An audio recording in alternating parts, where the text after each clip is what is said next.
ఉన్న రూల్స్ గురించి మాట్లాడారు. I'm quoting rules book sir, assembly rules book, page number 86, paragraph number 232(2), public accounts committee గురించి. The committee shall have the power to indicate in the proposed timetable the different hours at which the various stages of bills and other business shall be completed. అంటే BAC కమిటీకి power ఉంది.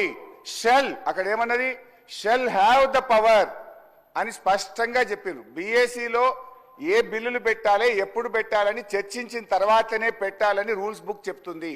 నిన్న నేను రూమ్లో కూడా మీ ముందు చెప్పింది కూడా నేను, సార్ బిల్లులు మాకు BACలో చర్చించకుండానే 2 బిల్లులు సభలో ప్రవేశపెట్టారు, ఇది తప్పు అని నేను రూల్స్ బుక్ ఆధారంగా మాట్లాడినా. నేను రూల్ మాట్లాడినా కానీ బట్టి గారేమో లేని ఆవేశం తెచ్చుకొని కాంగ్రెస్ పార్టీ చేసిన అప్పులు బయటపడుతున్నాయని చెప్పి సభను తప్పుదో పట్టించడానికి వారు ఉపన్యాసం చేశారు. నేను ఉపన్యాసంలోకి పోను, నేను అప్పుల గురించే మాట్లాడతాను. గౌరవ బట్టి విక్రమార్క గారు చెప్పిన లెక్క ప్రకారంగా 1,27,208 కోట్ల రూపాయలు ఏడాది కాలంలో కాంగ్రెస్ ప్రభుత్వం అప్పు చేసింది. 1,27,000 అంటే 5 ఏళ్లలో లెక్క పెడితే ఇది 6,36,000 కోట్లు అవుతుంది. 10 ఏళ్ల బీఆర్ఎస్ పాలనలో 4,17,000 అయితే మీరు 5 ఏళ్లలోనే ఈ రోజు 6,36,000 చేయబోతున్నారు. తర్వాత ఇంకొక విషయం నేను మీకు ద్వారా క్లారిఫై చేయాలనుకుంటున్నా. గౌరవనీయులు బట్టి విక్రమార్క గారు, మేము ప్రివిలేజ్ మోషన్ దేని మీద ఇచ్చామో మీరు క్లారిఫై చేయాలి.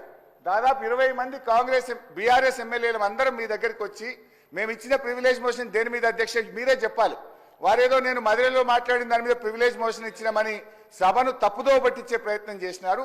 మేము ప్రివిలేజ్ మోషన్ ఇచ్చింది వాస్తవ అప్పులు 4,17 అయితే 7 లక్షల కోట్లు అని చెప్పి వీళ్ళు సభను తప్పుదో పట్టించారు. పోయిన బడ్జెట్ స్పీచ్ లో తప్పుడు ఫిగర్ చెప్పారని చెప్పి గౌరవ ఉప ముఖ్యమంత్రి గారి మీద మీకు ప్రివిలేజ్ మోషన్ ఇచ్చాం.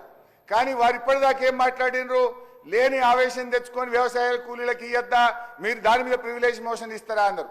తొందరగా ఈమనే మేము అడుగుతున్నాం, వ్యవసాయ కూలీలే కాదు 6 గ్యారంటీలు అమలు చేయండి. మొదటి శాసనసభలో చట్టబద్ధత తెస్తా అన్నారు, చట్టబద్ధత తేండి అని మేము అడుగుతా ఉన్నాం. అయితే అధ్యక్ష మీ ద్వారా మళ్ళీ నేను కోరుతున్నా, నేను బట్టి గారి సవాల్ను స్వీకరిస్తున్నా. ప్రివిలేజ్ మోషన్ అప్పుల మీద తప్పుడు ప్రచారం మీద మీకు ఇచ్చాము, దాన్ని ఈ శాసనసభలోనే అలో చేయండి. వీలైతే సభా కార్యక్రమాలు సస్పెండ్ చేసి ఇప్పుడే దాని మీద చర్చ పెట్టినా మాట్లాడడానికి మేము సిద్ధంగా ఉన్నాం.